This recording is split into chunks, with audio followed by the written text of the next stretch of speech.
দুলু আহমেদে জুবিন গাৰ্গ সন্দৰ্ভত 15টাকৈ বিস্ফোৰক অভিযোগ আনিছে। পুনৰ কৈছোঁ, জুবিন গাৰ্গৰ বিৰুদ্ধে দুলু আহমেদৰ 15টা বিস্ফোৰক অভিযোগ। অসমৰ প্ৰতিগৰাকী লোকৰ হৃদয়ত থকা জুবিন গাৰ্গক কোৱা হৈছে, কোনো শিল্পীয়ে বেমাৰৰ ভাও ধৰি ডিব্ৰুগড়ৰ পৰা গুৱাহাটীলৈ প্ৰাইভেট জেটত নাহে, যিজন আহে সেয়াই জুবিন গাৰ্গ। অসমৰ কোনগৰাকী শিল্পীয়ে বেমাৰৰ ভাও জুৰি ডিব্ৰুগড়ৰ পৰা গুৱাহাটীলৈ ব্যক্তিগত বিমানত বিজেপিৰ খৰচৰে আহে, সেইগৰাকী হ'ল জুবিন গাৰ্গ।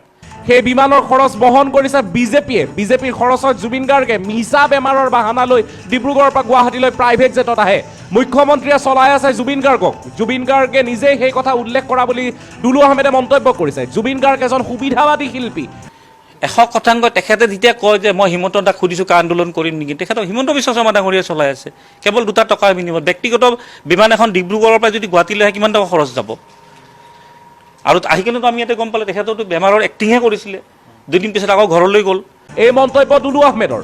দুলু আহমেদে জুবিন গাৰ্গক সুবিধাবাদী শিল্পী বুলি কৈছে, লগতে জুবিন গাৰ্গক এজন দালাল বুলিও কৈছে দুলু আহমেদে। জুবিন গাৰ্গ এজন দালাল, 2টা টকাৰ বিনিময়ত এনে মন্তব্য কৰিব পাৰে জুবিন গাৰ্গে। যি টি মন্তব্য কৰে জুবিন গাৰ্গে বুলি মন্তব্য কৰিছে দুলু আহমেদে। বিহু মঞ্চত অশ্লীল শব্দ ব্যৱহাৰ কৰা অসমৰ একমাত্ৰ শিল্পী জুবিন গাৰ্গ। এই মন্তব্য দুলু আহমেদৰ। অসমৰ কোনগৰাকী শিল্পীয়ে মঞ্চত বিহু মঞ্চত অশ্লীল ভাষা ব্যৱহাৰ কৰে, মোৰ ক'ব লাজ লাগে, সেইগৰাকী হ'ল জুবিন গাৰ্গ।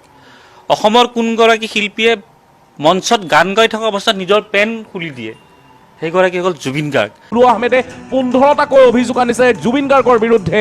তেওঁ কৈছে জুবিনক শীঘ্ৰেই নিচা মুক্তি কেন্দ্ৰলৈ নিব লাগে, আৰু নিচা মুক্তি কেন্দ্ৰৰ ঠিকনাও দুলু আহমেদে নিজেই দিছে আৰু কৈছে জুবিনক নিচামুক্ত কৰাৰ খৰচ সম্পূৰ্ণৰূপে বহন কৰিব অসম জাতীয় পৰিষদে। যে তেখেতক পগলা ফাটেক নহয়, ৰিহেব চেণ্টাৰ, যাৰ শৰীৰত এলকহলিকটো বেছি হৈ যায়, তেখেতক ৰিহেব চেণ্টাৰত 2 মাহ 3 মাহ 4 মাহৰ বাবে থ'ব লাগে। সোণাপুৰত ৰিহেব চেণ্টাৰ আছে, গতিকে তেখেতক পৰিয়ালৰ লোকে তাত যায় ৰিহেব চেণ্টাৰত থ'ব লাগে, যাতে অসমৰ জাতীয়তাটো বাদটো কি 1 মাহ থাকিলে তেওঁ বুজি উঠিব। আৰু ৰিহেব চেণ্টাৰত লাগিলে খৰচ লাগিলে অসম জাতীয় পৰিষদ দলে বহন কৰিব, অজাপই বহন কৰিব। জুবিনক 420 আখ্যা দুলু আহমেদৰ। জুবিন গাৰ্গক কোৱা হৈছে যে আনক 420 বুলি কোৱাৰ পূৰ্বে নিজৰ চৰিত্ৰটো জানি লওক।